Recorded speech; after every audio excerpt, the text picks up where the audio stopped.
Have you ever heard of Orkney? Possibly not, but in this interview you're going to discover this mythical, magical and very real place located off the northern tip of Scotland. Hello, I'm Paul Buckingham, roving ambassador for Solo Build It. Today's guests are Tom and Rhonda Muir. Tom is born and bred in Orkney. He is an internationally renowned storyteller and author about the myths, the facts and the legends of this remarkable set of islands.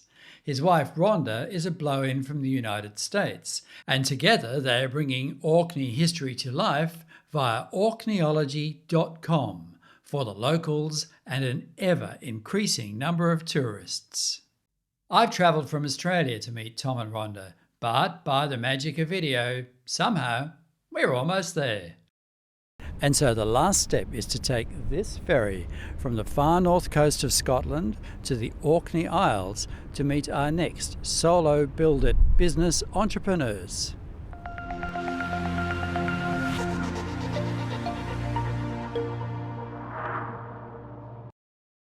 Somebody once said to me, we need to get you downloaded, Muir, because when you die, all that's going to go, Right.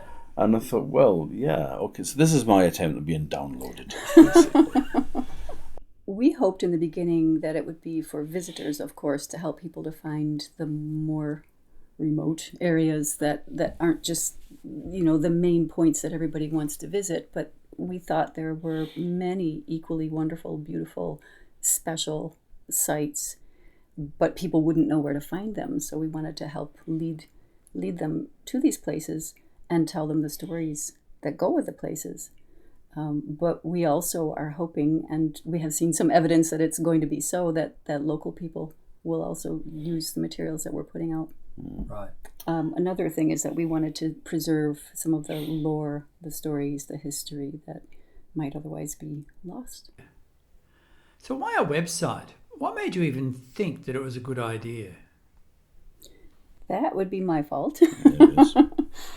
Actually, I had tried using the SBI program about a dozen years ago, but it turned out that I just didn't have enough time to complete it, so I ended up letting it go. But I was so impressed with the program and how it walked you through step by step from knowing absolutely nothing to being able to put together a website, that I thought if I ever get the chance again, that's what I want to do, because I wanted to work from home. I've always wanted to work from home. I never wanted to go out somewhere else and work.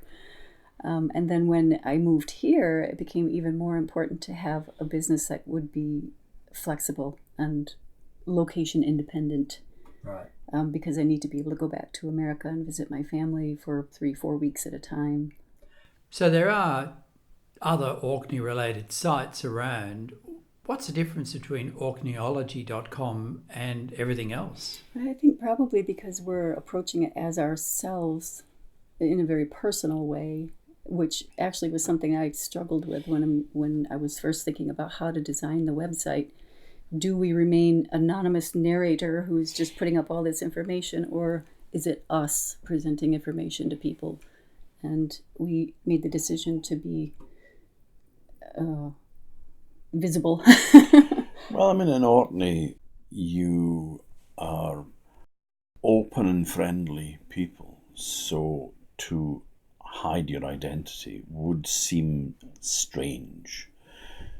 It's fun for Superman and Spider-Man, all those guys, but like us, why would you? So, and I think that from my point of view, if you're engaging with a site that is quite personal, that is quite approachable, so people can, people send us messages, they ask questions, we reply to them, sometimes at incredible length. So we try to do that. So it's a personal thing. You've got almost a kind of a relationship with the site rather than just being an anonymous, sterile, functional thing. I think when we were first planning how to go about it, my thought was that we have a lot of guests who come and stay with us or have a meal with us, and then we show them around. And I get a kick out of listening to Tom explain things to them at each site and how their faces light up when they know the story that happened here. And one of my daughters said, it's just like you can look and see the beautiful scenery, but once you know who lived there and what their stories were and what happened there, and then what the folklore was on that hill over there, and that bit of water where the ship wrecked, and all of a sudden it comes to life. And I think that's what we're trying to do with the website. It's archaeology made personal rather than just facts, figures, dates. It's Stories. It's the feeling of what's it like standing in the bottom of that ditch that was dug by your ancestors 5,000 years ago, and you're the first Orcadian to stand there, and it's like, wow. I'm in a unique position of being able to talk about archaeological sites because I dug them. And places like Skara Brae, dug a little site next to that, which was contemporary with the village, and was used by the villagers. The Ring of Brodgar, I was in the bottom of the ditch there when they excavated that, 2008. So there's all these things that you can talk about. When you're doing a page on Cooin Hill Tomb, I excavated the village that goes with the tomb. And those are stories that nobody else has got, really, from that perspective. You've got the written content, you've got lots of pictures and some videos. What other media are you using in order to be able to get the message across on Orkneyology.com? The audio clips that we've put up, I felt were necessary because we're talking about Orkney's stories, and we're talking about Tom being a storyteller. Welcome to Orkney. Orkney is fortunate to be a place where the past and the present live side by side. To hear our homes lie the story alongside told Stone Age villages. in an Orcadian voice, especially when as lovely as Tom's, I felt was just a great benefit. Yeah, that was a decision pretty much from the beginning, was that we needed to have the audio content, because if you're writing a story and you're just reading it as words on a page, it's very different from hearing it being told. Yes. Especially if it's something that is maybe a bit more emotional. You need that humanity, that connection. And so that's where I decided to use the stories on it as well, as like an introduction and things like that as well. Although the website's really only a couple of years old, you've already created an app, which is unusual for a new site. Can you explain what the purpose of it is and what you're trying to achieve? Basically, it's the same purpose as our website, to help people to discover the off the beaten path places in Orkney, and to see them in a more meaningful way, because they'll have some of the stories. They'll have Tom with them, telling them the stories as they're standing in the place, looking around at the landscape. The landscape in Orkney is very much tied to the stories. The stories took place in a particular place. And so as we take them to each location, the stories open up and they're given an introduction as to the general area, and then they can listen to the stories that actually happened or were said to have happened in that location. Right. And then they can take the stories home with them too. Google Maps will show you where to go. We also mention places of interest along the way as well. The difference with Orkney folktales from some places is that, it'll be once upon a time in a forest somewhere unspecified, Whereas here it's like on that rock there. No, not that rock. The one slightly to the right of it. That rock. It's very, very, very site specific. And what relationship does the app have with the site in terms of cross-promotion? Have you thought about that? When we started creating the app with our team from Robert Gordon University, who actually built the app, we made the content for it and they built the app itself. We realized that we weren't going to get anything from it, and we'd be spending a whole lot of time creating the content. So what we wanted to get from it was traffic. And I guess being known as more legitimate experts in our field.